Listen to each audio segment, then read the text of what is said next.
Morning po sa lahat. Dito na naman tayo sa ating vlog. So ipapakita ko po sa inyo yung La Mer Beach kung gaano kaganda. So ayan, kai-enter ko lang. O, diba ang ganda?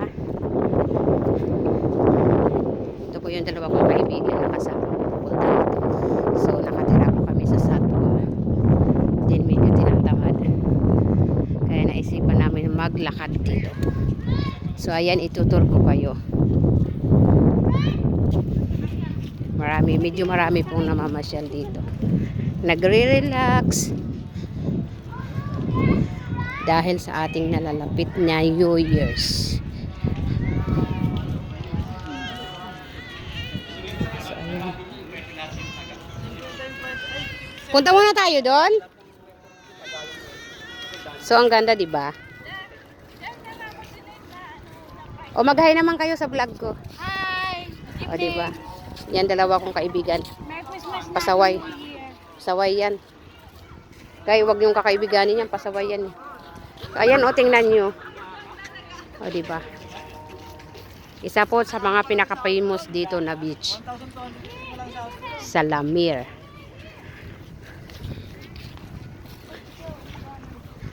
Guys, ang ganda rito. O, diba?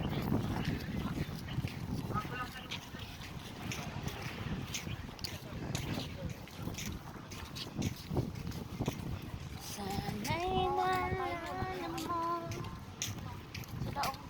Tayo na.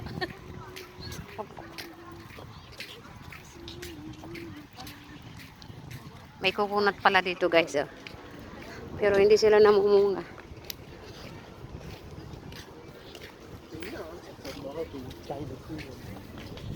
So, di ba ang ganda? So, ayan. Medyo marami rin yung tao. O, di ba yung iba, nagpipicture. Kasi ang ganda po ng view rito. Kumpara sa akin, isa lang siyang silent place. So, magandang pagtambayan. O, di ba? Look.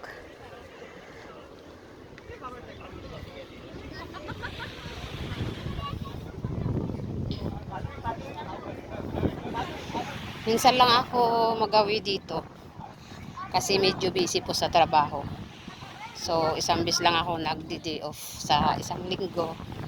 So, kaya wala nang time para mamasyal. So ngayon, dahil the holiday namin sa school, so ayan, kahit papaano, nakapasyal.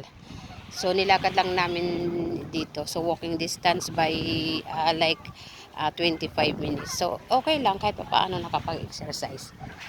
O, di ba? Ang ganda.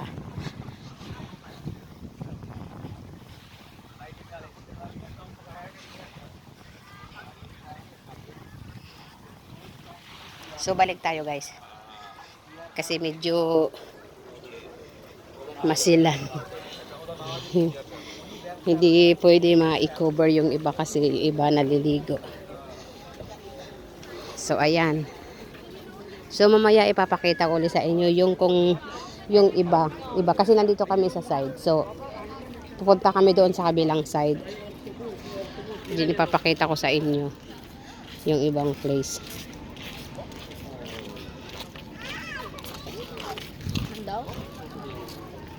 Medyo maraming mga kabayan na namamasyal dito.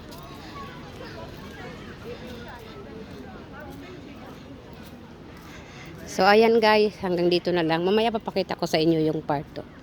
So guys, please share my videos, subscribe, and comment below. Okay, thank you. Hanggang sa muli.